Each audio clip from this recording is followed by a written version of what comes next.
All right, imagine this. You're a decorated military officer. You live by logic, by order, by facts. Now imagine you're on a desolate road in the dead of night, and you run into something, well, something impossible. This is the true story of Major Retired Tariq Mahmoud's chilling brush with the unexplained. So let's set the scene. We're going back to 1998 in Baluchistan, Pakistan. Now you gotta understand, this is a vast, rugged, and often very tense part of the world.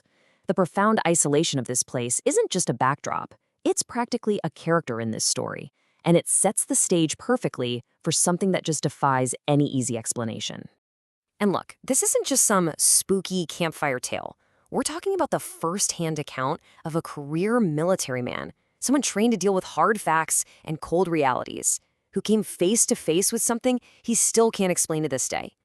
So, to really get what happened here, we first have to understand the man who lived through it.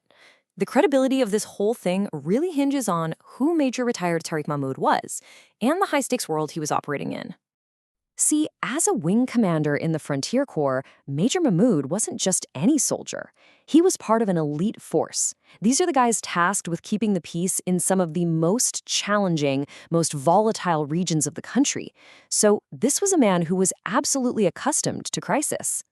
Out in the remote town of Kalu, his job was huge. He was dealing with a regional insurgency while also being responsible for protecting a major oil exploration company. His day-to-day reality was all about constant threats and the need to make sharp, logical decisions fast. And our story really kicks off with a sudden phone call late at night. There's an urgent, mandatory security conference he has to be at in Kuzdar the next morning. The catch? Kuzdar is a grueling 12-hour drive away. This forces him to travel overnight through some seriously treacherous and often hostile territory. So, the stage is set. We've got a midnight journey through darkness and total isolation with the constant threat of danger. It's the perfect storm for what's about to happen. They set out just after 8 p.m. in their rugged Ford truck.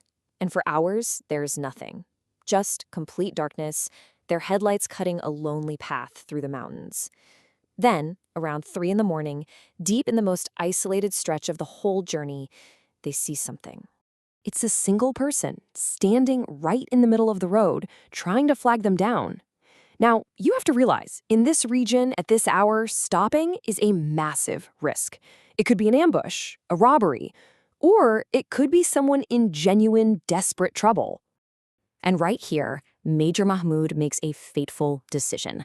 Against all his training, against every instinct, he tells his driver to stop. It's a choice that is going to completely change the course of his night. As they get closer, they can see it's a woman. Is she a stranded traveler, or is this a trap? That's the dilemma. Torn between his professional caution and, well, his duty to help, he makes his choice. Now get this. The woman is dressed completely in white. Her face is covered. She doesn't speak a single word. She just gestures for a ride. There's no room in the cabin, so she silently climbs into the open back of the truck, where they can't really see her. And the literal second they start driving again, something goes profoundly wrong. The powerful Ford engine, a machine built for this exact kind of terrain, starts to sputter and strain. It's like an immense invisible weight just got dropped onto the vehicle. The driver is completely baffled. He turns to the major and says he's flooring it, pressing the accelerator as hard as he can, but the truck just won't respond. It feels heavy, sluggish, like it's being physically held back by something. So Major Mahmoud, frustrated, actually takes the wheel himself. But it doesn't matter. Even he can't push the vehicle past a crawl, maybe 40 to 50 kilometers per hour. For 30 agonizingly long minutes, they struggle down this dark road, the engine just groaning the whole time. So, after half an hour of this bizarre struggle, they spot a faint light up ahead. They decide to pull over, desperate to figure out what on earth is crippling their truck. And this is where the story goes from strange to straight up chilling. So they get out, they check everything, the engine, the tires, all of it. And it's all in perfect working order. There is no logical reason for what's happening. And as a puzzled Major Mahmoud turns back towards the truck, he sees it. The woman in white leaps from the back and just vanishes into the darkness of the mountains. Gone. And in the dead silence, A shaken soldier turns to him and says the words that just confirm the chilling reality of what they all just saw. He insists he knew from the moment she got in that she wasn't human.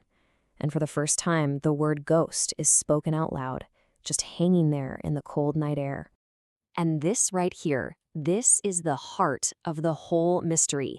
The second she was gone, they got back in the truck, started the engine, and it ran perfectly. The power was back, the acceleration was normal, the vehicle drove as if absolutely nothing had ever been wrong with it. So the event itself was over in an instant.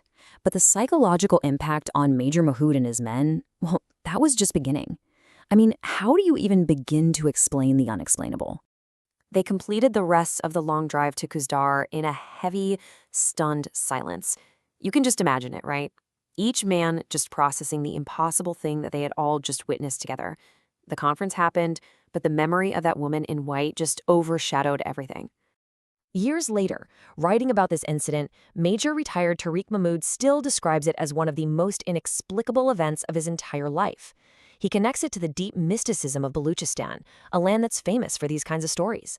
The logical, fact-based soldier was just left with no answers, only questions that haunted him. And that is a question we're left with, isn't it? Was it a genuine supernatural encounter? Was it some kind of collective hallucination born from exhaustion on a dark and lonely road? Or was it something else entirely, a phenomenon born from the ancient land itself? The only thing that's certain is that on one dark night, for these men, the line between reality and the impossible just completely disappeared.